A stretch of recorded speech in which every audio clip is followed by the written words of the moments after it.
Welcome to How to Pronounce. In today's video, we'll be focusing on a new word that you might find challenging or intriguing. So without further ado, let's dive into today's word, Cedilla.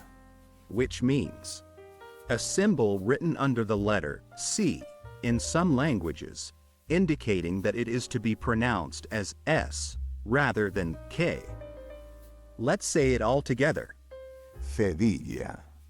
One more time. Cedilla. Now let's split the word into syllables and then pronounce each syllable one by one. Cedilla.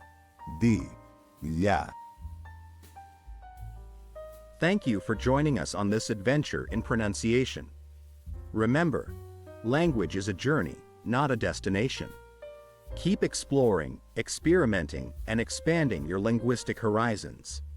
We'll see you next time.